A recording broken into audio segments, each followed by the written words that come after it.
নবীজি সাল্লাল্লাহু আলাইহি ওয়াসাল্লামের আদরের সাহাবী আবু হুরায়রা থেকে বর্ণিত, লা তাকুমুস সাআতু, ততক্ষণ পর্যন্ত কিয়ামত হবে না, হাত্তা ইয়াতাতাওয়ালান নাসু ফিল বুনিয়ান,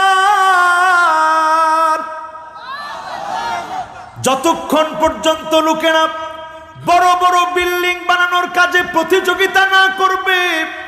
লালমনিরহাটের কথাই বলি, আজকের নবীনগরের কথাই বলি, এক সময় ছিল একটাও বিল্ডিং বাড়ি ছিল না, আজ গড়ে গড়ে বিল্ডিং বাড়ি আছে না না। এটা তো আমার দেশের কথা বললাম। এবার আসলে একটু সৌদি আরবের দিকে যাই। সৌদি আরবের দিকে তাকায় দেখেন, তারা একটা সিটি ঘোষণা করছে 2030-এর মধ্যে বানাবে। কিয়ামত কিন্তু আসতেছে, একটু হিসাব মিলান।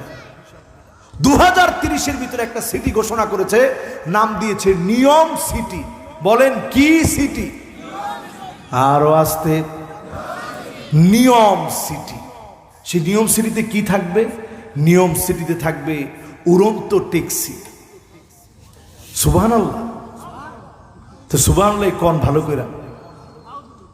আচ্ছা নাউজুবিল্লাহ, সুবহানাল্লাহ যেটি বলেন একটু চিন্তা করেন। উড়ন্ত ট্যাক্সি থাকবে, রবট বানাবে, কৃত্রিম চাঁদ রাখবে, চাঁদের সব উপাদান, মানুষ যেন ধরে মনে করে চাঁদের মধ্যে চলে আসছে।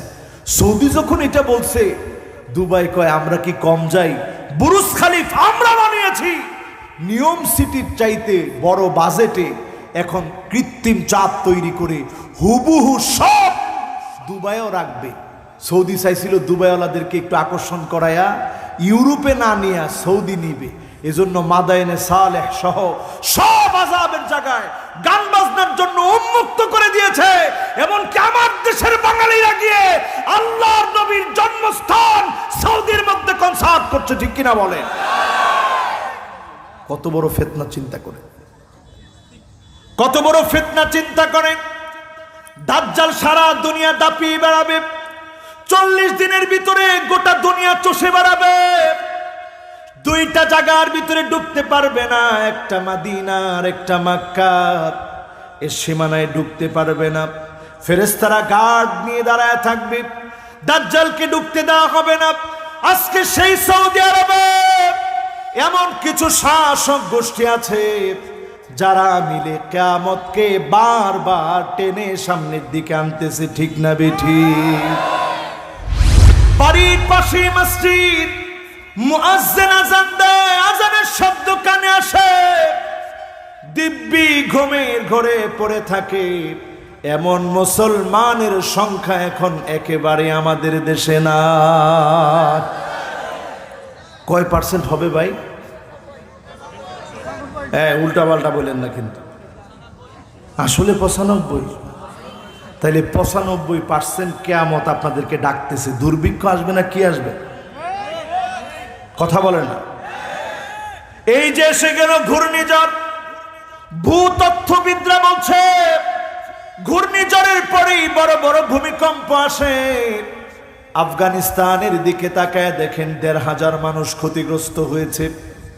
ইন্দোনেশিয়ার দিকে তাকায় দেখেন তছনছ করে ফেলেছে। আমাদের দেশে ঘূর্ণিঝড় এসেছে, ভূমিকম্প এসেছিল, লোকেরা ফজরের নামাজে ছিল। যিনি আরেকটা বারের জন্য সুযোগ দিয়েছেন তিনি কে? ভূমিকম্প যে আসছিল গত বছর, মনে আছে আপনাদের? না হুজুর, এটা ভুলে গেছি।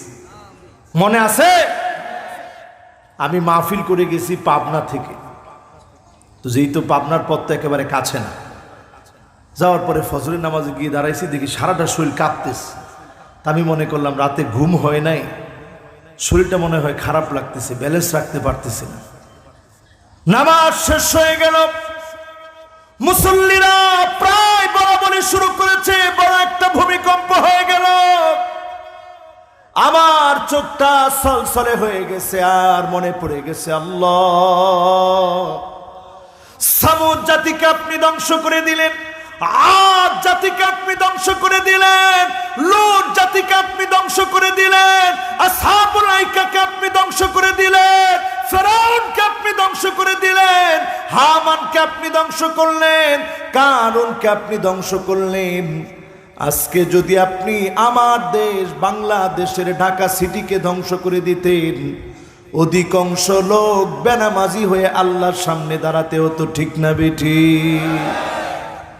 এখন 1 নাম্বার আলামত কত পার্সেন্ট আমাদের দেশে হয়ে গেছে? কথা কয় না, ওয়াজ মনে হয় বুঝেন নাই। মসজিদের পাশ দিয়ে হেঁটে যায়, নামাজ পড়ে না, এই মার্কা মুসলমান কয়জন? 100 জনে কয়জন? তার মানে 95% কিয়ামত আপনার ডাকতেছে। এরপরে 2 নাম্বার হাদিসটা শুনেন। আমি কিন্তু একটু পরে জিজ্ঞাসা করবো, এই মার্কা ওয়াজ আমি করি না, যে ওয়াজ করলাম আর আপনি জ্বললেন আর জ্বললেন, একটু পরে জিজ্ঞাসা করলে কি শুনলেন? কয় শুনছি হুজুর। কিরে হুজুর কেমন ওয়াজ করছে? ফাটায় দিয়েছে। ওই রকম ওয়াজের দরকার নেই, ওয়াজ হবে কোরআন সুন্নাহ থেকে, হকের কথাগুলো উচ্চারণ করে বলতে হবে, ঠিক কিনা বলেন? কয় নাম্বার হাদিস? 2, 1 শেষ। এবার 2, এরকম 10টা বলবো। এর মধ্যে একজন হলুদ শার্ট পরা ঘন্টাখানিক বসছে, কষ্ট হয়ে গেছে। 50% কিন্তু এখনো হয়নি। মাহফিলে আসা যাবে, বসা যাবে, যাওয়ার কিন্তু স্রোত নেই। আজকে 12:30 পর্যন্ত আপনাদের কাছ থেকে আমি একটু সময় চেয়ে নিয়েছি। আপনারা আসলেন তো ইনশাআল্লাহ? আমি দেখতে পাচ্ছি যে ভাইরা দাঁড়ায় দাঁড়ায় শুনতেছে, তারা কষ্ট করে দাঁড়ায় দাঁড়ায় শুনছে। আল্লাহ যেন তাদেরকে জাযায়ে খায়ের দান করেন, পড়েন আমিন। এবার কয় নাম্বার? আর জোরে। 2 নম্বরে দেখবেন মুসলমানের সন্তানেরা, আবু হুরায়রা থেকে বর্ণিত হাদিস, লা তাকুমুস সাআ হাত্তা ইয়াবুদাল্লাহু ওয়াল উজ্জা। এমন সময় আসবে মুসলমানের ছেলেরা মূর্তি পূজা শুরু করে দিবে, এখনো আসে না। এবার নিউজ হয়েছে, কি নিউজ?